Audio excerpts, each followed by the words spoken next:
Aujourd'hui, nous allons discuter d'une annonce qui a suscité un grand intérêt dans le monde entier. La déclaration du chef de la NASA a été largement commentée et a suscité de nombreuses spéculations quant à ce que cela pourrait signifier. Dans cette vidéo, nous allons examiner de plus près les implications de cette annonce et ce que cela pourrait signifier pour l'avenir de la recherche sur les extraterrestres. Découvrons de quoi il s'agit. 1977, les extraterrestres tentent d'entrer en contact avec la Terre à travers le signal WOW. WOW est un signal radio en provenance de l'espace et que de nombreuses personnes considèrent comme la première tentative des extraterrestres voulant nous rejoindre sur Terre. En effet, le 15 août 1977, aux États-Unis, plus précisément au sein de l'État de l'Ohio, Jerry R. Eman, un astrophysicien, a repéré un puissant signal qui avait été intercepté depuis l'espace. L'homme travaillait pour le programme de recherche Search for Extraterrestrial Intelligence lorsqu'il a remarqué sur la sortie imprimée du télescope Big Ear le puissant signal de 72 secondes. Très stupéfait par ce qu'il venait de découvrir, il prit un stylo en encre rouge et entoura la série de chiffres qui correspondaient au signal et mentionna dans la marge « Wow ». Son étonnement se justifie parfaitement lorsqu'on se rend compte que le signal était en fait 30 fois plus puissant que le bruit électromagnétique qui était perçu dans la majorité des cas. Mais plus encore, il remplissait parfaitement toutes les conditions requises d'un signal radio extraterrestre qui serait en provenance d'une planète très lointaine de la Terre. Mais malheureusement, le signal en question n'a plus jamais été perçu depuis ce temps, bien que les scientifiques aient mené plusieurs tentatives inutiles. Même après près d'un demi-siècle, il a continué à susciter plusieurs questions dans le rang de ceux qui l'étudiaient. La première et la principale d'ailleurs était relative à son origine. Les scientifiques avaient besoin de savoir celui ou ce qui a donné naissance à un signal aussi puissant. Après les données qu'ils ont obtenues grâce au télescope, le signal semblait tout juste provenir de la constellation du Sagittaire. Il est vrai qu'il y a quelques étoiles dans cette région du système solaire, mais le télescope n'offre pas plus de précision aux scientifiques. Il fallait qu'ils perçoivent une autre émission similaire en provenance de la même région afin d'être mieux situés et prendre de meilleures décisions. Sauf que cela n'est jamais survenu, comme nous l'avons mentionné tantôt. Mais après toutes ces années, il semblerait bien que ce ne soit pas une civilisation extraterrestre qui essaie de nous envoyer un message. Antonio Paris, un astronome du St. Petersburg College 6 Floride, vient d'émettre l'une des théories les plus plausibles sur la question. Selon les propos de l'ancien agent de renseignement militaire de l'Amérique, WOW aurait été émis par une comète. Il explique en effet avoir découvert dans la zone plusieurs comètes suspectes, puisqu'elles remplissaient idéalement les conditions requises pour cela. Les mois suivants, il a publié avec un autre scientifique du nom d'Evan Davis une étude dans laquelle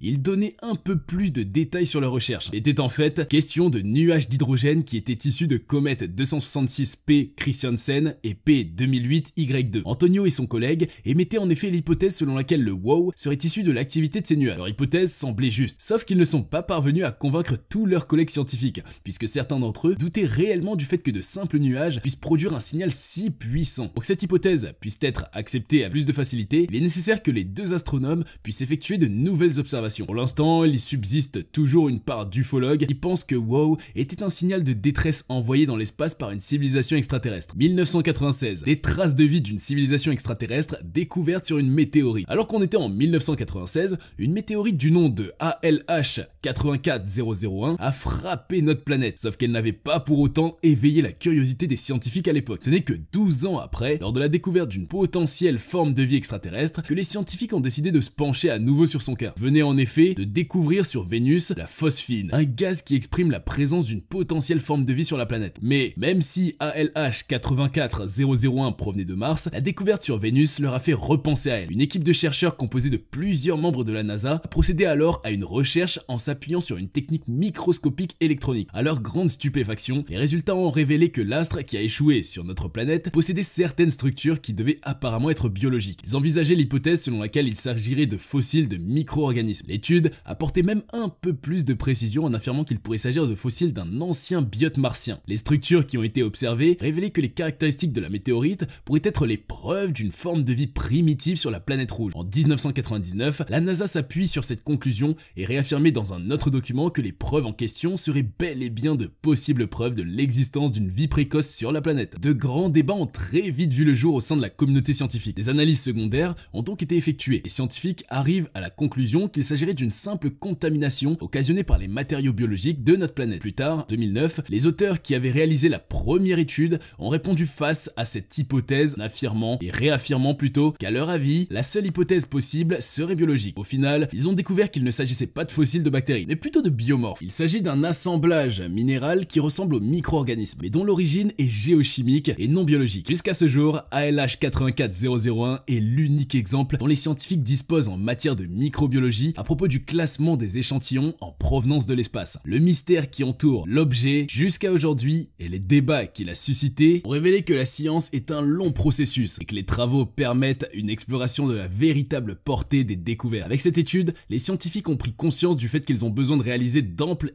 études à propos des échantillons, afin de mieux les distinguer. Des extraterrestres à nouveau sur Mars. Il y a quelques années de cela, les scientifiques ont fait la découverte d'une étoile qui affichait un comportement bizarre entre les données fournies par la mission Kepler. La mission a utilisé un télescope afin de réaliser une observation d'un grand nombre d'étoiles. Ils étaient surtout à la recherche de fluctuations au niveau de l'intensité de la lumière. Avec ces dernières, les scientifiques avaient la possibilité d'ausculter les étoiles grâce à la technique de l'astérosismologie. Pour faire plus simple, ils devaient essayer de détecter le passage des planètes devant l'étoile. La mission s'est révélée comme étant un grand succès, puisqu'elle a permis la détection d'environ 1030 planètes. Or, parmi les 150 000 étoiles que Kepler a observées, il y en a une au comportement totalement étrange. Elle portait le nom de KIC 8462-852 et semblait légèrement plus lumineuse et chaude que l'étoile de notre système, le Soleil. Elle n'avait rien de vraiment particulier, sauf que sa luminosité connaissait des changements assez intrigants de façon brutale et erratique. C'est une remarque capitale qui a été faite en premier lieu par les astronomes amateurs qui participaient au projet de science citoyenne Planet Hunters. Selon ces mêmes scientifiques, l'explication la plus simple et la plus compréhensible avait été qu'il y aurait des nuages de poussière qui bloquent de temps en temps la lumière. Mais il se posait un problème, puisque si cette théorie était juste, ils devraient pouvoir observer de la lumière dans l'infrarouge, ce qui n'a pas été le cas. Dans l'article qui a fini par être publié, les scientifiques sont arrivés à la conclusion que la cause la plus plausible serait des nuages de comètes. Toutefois, il faut des observations complémentaires afin de infirmer la dite théorie. Mais l'histoire ne s'arrête pas là. En jetant un coup d'œil sur les courbes, Jason Wright, un astronome à l'université de Pennsylvanie, a songé à une autre théorie selon laquelle il pourrait s'agir d'une technologie extraterrestre. Il en était tellement sûr, il est même passé à la rédaction d'un article scientifique et a fait une demande de temps de radiotélescope dans le but d'examiner l'étoile de plus près et dans les moindres détails. Ce qu'il a appris par la suite était tellement intriguant qu'il a commencé à paniquer. Que les choses soient bien claires, il faut savoir que lorsqu'on aborde la question de la civilisation extraterrestre, il faut garder l'esprit de la manière la plus ouverte possible. Dans ce cas, il est important d'examiner toutes les possibilités qui respectent les lois officielles de la physique. C'est une étape principale qui est incluse dans le processus de la démarche scientifique. Dans le cas actuel, les scientifiques sont à la recherche d'une signature justifiant l'existence ou la présence d'une super civilisation extraterrestre. Au cours de l'année 1964, un astronome de l'Union soviétique nommé Nikolai Kardashev a établi une échelle dans le but de réaliser une description du niveau de développement technologique auquel se situent les civilisations. Il y a dans un premier temps le niveau qui est accordé aux civilisations qui contrôlent la majeure partie de l'énergie de leur planète. Au niveau 2, elles ont la possibilité de contrôler l'ensemble de l'énergie émise par leur étoile. Et dès le niveau 3, l'énergie de la galaxie qui les accueille. Au-delà de ce niveau, de nombreuses personnes estiment qu'il est toujours possible d'imaginer des civilisations au niveau 4, regroupant celles qui ont le contrôle sur l'ensemble de l'énergie de notre univers. Un autre astrophysicien du nom de Carl Sagan a également proposé une échelle continue qui suit la formule K est égal log 10 W-6 sur 10. Il désigne par K le niveau de Kardashev et par W la puissance qui est consommée en watts. En 2014, la consommation d'énergie planétaire s'élevait à 13 045 mTep, ce qui fait 5,5 fois 10 puissance 20 joules, soit 17,3 TW. Selon l'échelle de Sagan, l'humanité serait donc au niveau de la civilisation 0,72. Les effets qu'a eu la croissance exponentielle étant ce qu'ils sont actuellement, il nous suffit encore de quelques siècles de croissance soutenue pour que nous atteignions finalement le palier 1. Pour aspirer au niveau 2, 3 par contre, il faudra attendre encore plus longtemps, soit plusieurs millénaires. En conséquence, dans le cas où plusieurs civilisations avancées prendraient la décision de poursuivre croissance, leur activité serait très vite détectable grâce aux observations astronomiques. Durant plusieurs années, les astronomes ont essayé d'imaginer plusieurs types de signatures appartenant à des civilisations autres que celles des humains. Ils recherchaient en particulier des traces de signatures chimiques, artificielles, émises par les déchets nucléaires par exemple. D'autres recherchaient au cours de la nuit des signaux émis par des réflecteurs solaires et bien d'autres encore. Au milieu de tout ce raffut, Hubert Reeves a émis une théorie selon laquelle les civilisations avancées avaient la possibilité de modifier leur étoile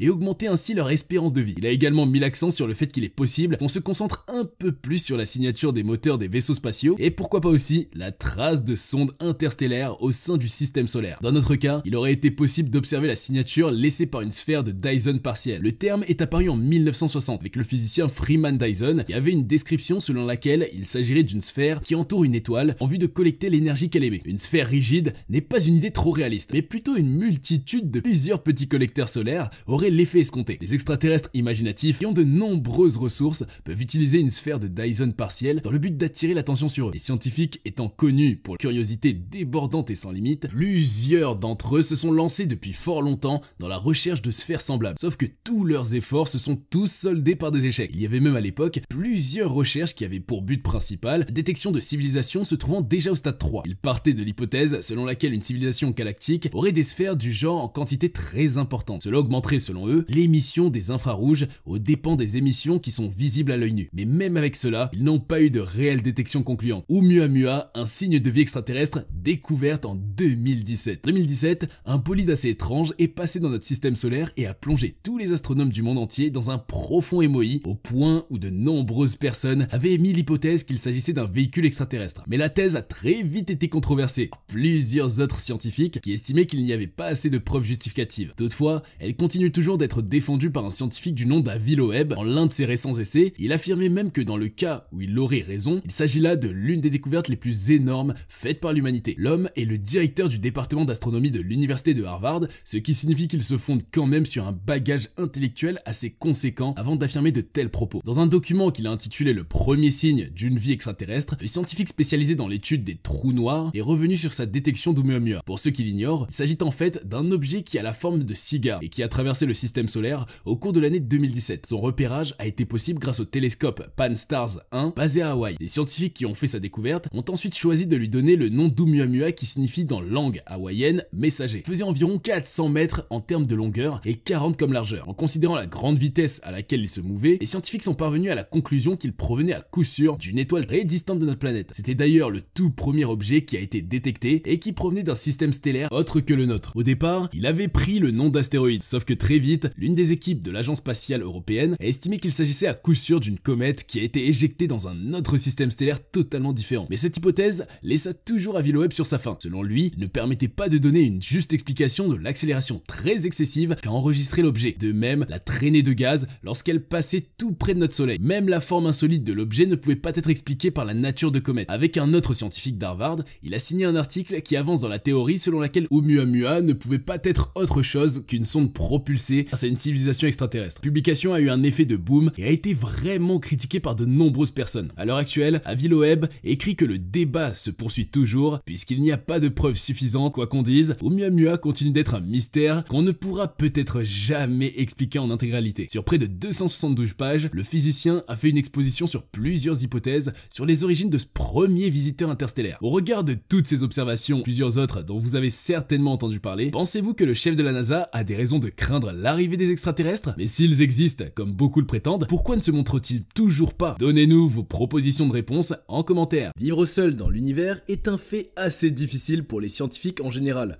en particulier les astronomes. C'est ennuyant de vivre seul dans un monde si vaste et de n'avoir aucune idée de l'existence ou non d'une autre espèce cachée dans les profondeurs de l'espace. Pour élucider la question, les théories n'ont cessé de naître et les scientifiques n'ont pas manqué de s'exprimer chacun à sa manière. Restez avec nous jusqu'à la fin pour en apprendre plus et repartir emplis de nouvelles connaissances. Brian Cox, les extraterrestres de Mars y ont été apportés. Le professeur Brian Cox, célèbre scientifique et vulgarisateur britannique, a présenté une nouvelle théorie qui suscite beaucoup d'intérêt et de curiosité dans le monde scientifique. Cette nouvelle théorie porte sur la façon dont la vie extraterrestre pourrait voyager à travers les planètes et les étoiles de l'espace. La recherche a été menée par des scientifiques aux États-Unis et elle vise à expliquer comment la vie extraterrestre peut se déplacer d'une planète à une autre. Cette théorie, qui porte le nom de panspermie, suggère que la vie pourrait être transférée d'une planète à une autre, soit par l'intermédiaire de l'homme, soit par le biais de météorites qui transportent des bactéries. Dans une vidéo récente de la BBC, le professeur Brian Cox a expliqué comment cette théorie de la panspermie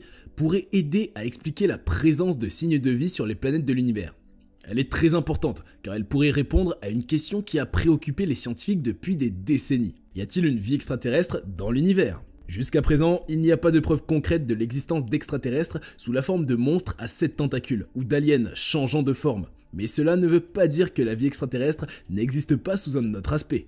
La panspermie est une théorie scientifique qui tente d'expliquer comment la vie a commencé sur une planète et si elle peut voyager dans l'univers et entre les planètes. Selon le professeur Cox, cette théorie a plus de crédibilité que les autres théories qui ont été proposées pour expliquer l'existence de la vie extraterrestre. Il pense que la vie existe dans tout l'univers et peut être transportée à travers l'espace d'un endroit à un autre. Les scientifiques des prestigieuses écoles du MIT et de Harvard travaille actuellement sur cette théorie selon laquelle une certaine forme de vie a été livrée à Mars par ce moyen. Selon l'hypothèse formulée, les micro-organismes tels que les bactéries au cours de millions d'années d'évolution ont été capables de se modifier afin de s'adapter à un vaste éventail de conditions. Il existerait deux façons de transférer la vie d'une planète à une autre.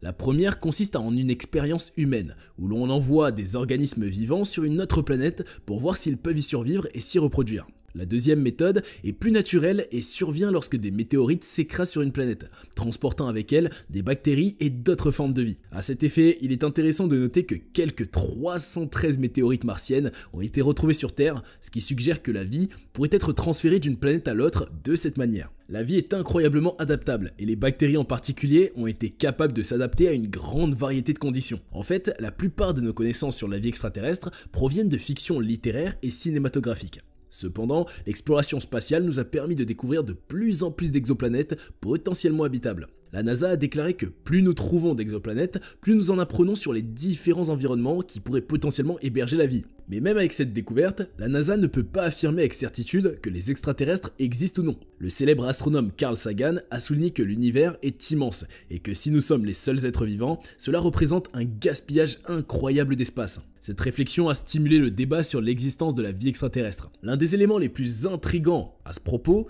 est le signal WOW, détecté en 1977 par des experts de l'Ohio. Bien que ce signal n'ait jamais été retrouvé, il a été considéré comme une preuve solide de la vie extraterrestre pendant un certain temps. Cependant, une théorie plus récente suggère que le signal pourrait provenir d'une comète. En ce qui concerne la planète Mars, il n'y a pas de preuve actuelle de vie sur la planète rouge. Des preuves indiquent que Mars ressemblait autrefois à la Terre avec une atmosphère similaire, des lacs et des océans. Mais aujourd'hui, la planète est extrêmement hostile à la vie en raison de la température glaciale et de la composition de son atmosphère. Le paradoxe de Fermi, une question existentielle qui a tout son sens. Au début des années 1950, Enrico Fermi, un physicien et lauréat du prix Nobel, a soulevé une question fascinante qui a depuis lors été connue sous le nom de paradoxe de Fermi. Il a remarqué que notre galaxie contient environ 200 milliards d'étoiles et que plusieurs centaines de milliards de planètes orbitent autour d'elle. En supposant que la vie puisse émerger sur une fraction même très minime de ces milliards de planètes, Fermi s'est demandé pourquoi nous n'avions pas encore été visités par de nombreuses civilisations extraterrestres. Si nous sommes capables d'explorer une fraction appréciable de la vitesse de la lumière les systèmes environnants, notre civilisation, comme d'autres civilisations avancées, pourrait potentiellement explorer une grande partie de la galaxie en moins d'1 million d'années. Une période qui représente à peine le 10 millième de l'âge de notre galaxie, la Voie lactée. Pourtant, notre planète n'a pas encore été visitée par une variété de formes de vie extraterrestres, même si les mathématiques suggèrent que cela aurait été probable. Il y a un point qui semble avoir été largement ignoré dans la discussion initiale de Fermi. Ce point concerne le temps que nous avons avant d'épuiser les ressources qui sont à notre disposition, que ce soit à l'échelle de notre planète Terre ou à l'échelle de l'univers observable. Selon une estimation raisonnable, si nous continuons à consommer et utiliser nos ressources au même taux de croissance de 2% par an, la durée d'épuisement des ressources de la Terre est de quelques centaines d'années. Cela représente une marge d'incertitude importante, mais la tendance est claire. Si nous ne changeons pas notre comportement de consommation, nous allons épuiser les ressources de notre planète dans un avenir relativement proche. Ce qui est plus surprenant, c'est que l'estimation pour l'univers observable tout entier est encore plus précise, entre 5000 et 6000 ans.